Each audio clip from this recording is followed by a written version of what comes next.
Dear Harry, I'm goddamn sick of speaking to you already. At least with Bertie, there was some kind of response or the chance of a response. And maybe you are responding. Maybe you're somehow hearing this and shouting into your radio trying to get me to hear you. That's sort of a funny image, actually. Finally, I'm frustrating you just as much as you frustrate me. Do you remember my last birthday? The bottle of wine and the game of Clue? Of course you do. You remember everything. Every shortcoming, every perceived slight. This is the first birthday I've spent alone since my 16th. Isn't that strange? And that birthday snuck up on me. My dad had died so recently, and... Well, anyway, you know most of this already. Know more about my teen years than anyone in the world. We had to have something to talk about for all those years. The times before we knew each other always seemed like safe territory. Even before I got to New York, before I made any kind of friend, I would at least try to celebrate in a bar or a diner or somewhere with people around.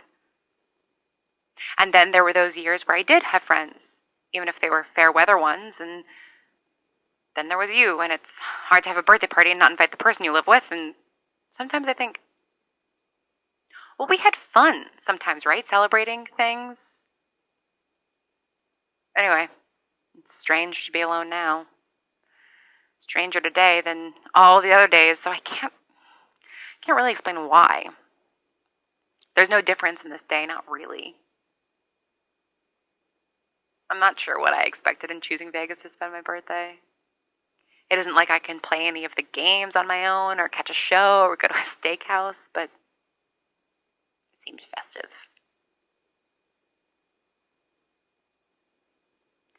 I keep thinking about what Bertie said when we talked. That I was wrong when I said my choices didn't change the world. Maybe I misunderstood them. Maybe they were messing with me. I don't know, but... Sitting here in a casino at the Sands in Dean's suit, drinking champagne that I'm fairly certain costs several $100s a bottle, and looking out on an empty hall of chance,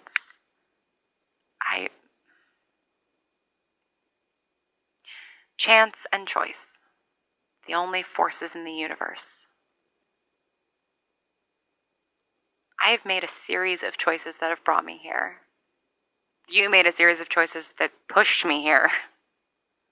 Looking around, well, both of us, we decided to spin the roulette wheel, if you want to put it that way.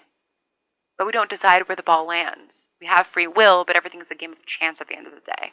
So why should I feel guilty over that? Why should you?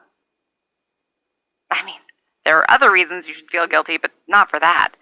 I know you'd say that it wasn't chance that steered our hands, but choice, and I'd say that the choice to die or not die is not much of a choice at all. Choice brought me to Vegas, but chance drove me to the Sands and to Dean Martin's suit and this bottle of champagne. Chance led to both of these things being ultimately valueless, except for the value they provide to me. It doesn't matter what happened in '68, what kind of choices people made. There isn't any choice a single person could have made that led to all this. There's some other force at play here, something bigger than me or you or anyone, something bigger maybe even than chance. Happy birthday to me.